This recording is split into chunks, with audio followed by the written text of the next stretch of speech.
Masquera say More Zimbabwe, welcome to our channel Zim Confessions and Deep Secrets. Kana katika kutanka kukuyapa nini channel, please don't forget to subscribe. Kana chungwa kana subscriber, don't forget to comment and share this video.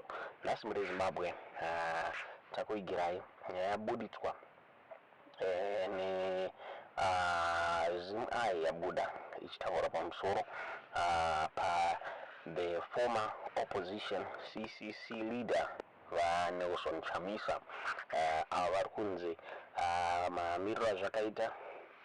They are confusing President Mnangagwa and Zanu-PF pamwechete na Citizens Coalition Change na Shabangu. Since my opponents avo, they are guessing about him launching a new political party.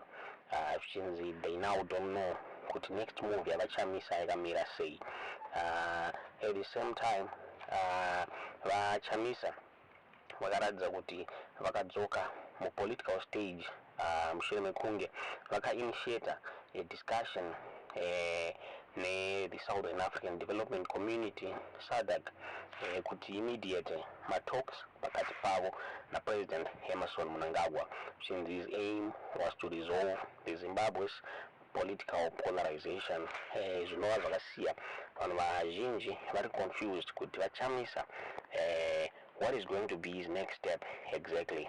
Ndofunga mazuva apfuurawo Chamisa vakazvideassociata ne the blue movement mushure mekunge vakanyora an affidavit yakaenda kuti high court apa vaiaccuswa navasengezo Shabangu chinzi mayouth avo blue movement akanopainta the headquarters CCC yekubulawayo. Chamisa vakataura vachiti at the moment he is not affiliated to any political party or any political movement muri Zimbabwe. Vanhu vakasara vari confused kuti so who is leading this blue movement muri Zimbabwe. But this time Chamisa vakadzoka during this funeral during a funeral yakaitwa kwachivi vachitaura ivo vachiti he is not stopping. So vakataura vachiti he is mediating, he is speaking to SADC kuti vaite talks na President Mnangagwa. Zvakare Nelson Chamisa vakabuda vachitaura vachiti he was not going to form any political party, so he was going to form a new government. Zvinova zvakasiya vaShabangu neZanu-PF vari confused zvakare kuti what is he planning muri Zimbabwe. Pakabuda another issue yakabuditsa Nelson Chamisa apa vaisaina condolence book ya the president, the former the late president weNamibia. Vakabuda vachiti the issue yema-elections akaitwa na August 2023 and is not over, but havana kuti vabuditsa his next plan. Zvinova zvakare zvokunzi vaShabangu vakashaya kuti what is this man planning. Zvikanzi izo CCC yange yakamirira kuziva next move yaNelson Chamisa, but now havasi kuziva kuti vodii boss Chamisa asi kudisclose macards ake. Pakunga pane an audio yatakambokupai one of my members the blue movement aitaura achiti vaNelson Chamisa vakashare his plan only nema-close allies avo, chinzi until vapedza kuronga plan yavo he is going to disclose it to the public. Saka zviri kunzi kutaura kuno kubato reZanu-PF vari very confused, havasi kuziva kuti voita sei Nelson Chamisa. Ndofunga pane issue yatakakuigirai zvakare political party kunzi ZIPP yakaendesa the blue movement kucourt ichitaura ichiti vakavabira kala yavo, but Nelson Chamisa vakataura vachiti he is not affiliated the blue movement. Zviri kunzi zvasiya Zanu-PF navaShabangu vari confused kuti what is Nelson Chamisa's next plan muri Zimbabwe. Ndofunga an announcement yavakaita during his address at the funeral of Petronella Mukwende, the mother-in-law where CCC losing candidate Patrick Cheza vaka-emphasize Nelson Chamisa vachiti we are one, let us work together. That is why you realize that I'm making frantic efforts to call on SADC to mediate the impasse with my relative Mnangagwa. Nazwa Chamisa wano wazhinji kuti nekunyarara kukaita vanonso Chamisa, people didn't know kuti vanonso Chamisa vari in touch, vari in contact ne SADC ore Zimbabwe. Tisikaziva kuti munoona sei nyaya iyi vanonso Chamisa vakabuda zvakare vachitaura ivo vachiti vachichema nemaZimbabweans ari kubuda kunze kwenyika achinosika economic refuge mure Zimbabwe vachitiza nyika yeZimbabwe vakabuda vachiti the economy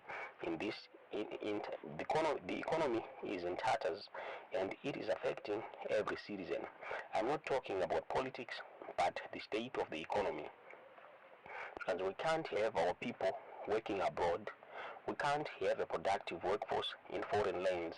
We cannot have multitudes of people failing to work for their country because they are abroad. We want Zimbabweans to come back into their country and enjoy their country. Ndozvakabuda zvitaurwa navanonso Chamisa vakaemphasize kuti he was working with SADC kuti vaone vachigadzirisa economy yeZimbabwe. Tisingazivi kuti ichabudirira here nyaya iyi kana kuti. So vakasupportwa zvakare vana Amos Chibaya, anova the leader, anova one of my organizers the Blue Movement iyo iri kutenderera muZimbabwe ichiita meetings ayo mure Zimbabwe. They are saying that they are paving a way for vanonso Chamisa, which means they are going, which means the time is going to come. Nelson Chamisa pavachazo address the public on the next move. For the meantime, zvirunzi apana ari kuziya plan yavaChamisa, but only his close allies ndo vari kuziva mure Zimbabwe. Ndofunga vachauti muende vakambobuda zvakare vachitaura vachiti here a 2-hour meeting navanonso Chamisa vakadiscussa about the future the opposition. So zviri kunzi vawende vakataura vachiti vaChamisa is going to announce to the public kana nguva yakwana. Another issue iri kuconfuse Zanu-PF na Tshabangu is the relationship ya vanonso Chamisa na Job Sikala. Ndofunga on his birthday vanonso Chamisa vakavhizitira Job Sikala kumba kwake. Then the meeting is now disclosed. Kunzi vakataura kuti pakangobuda mapictures nemavideos vanonso Chamisa vachibva pamba paJob Sikala. Zvakare Job Sikala ari kunzi ari kuronga his new political party, but iye haasati aconfirma this issue. Zviri kufungidzirwa kunzi Job Sikala is still working naChamisa mure Zimbabwe.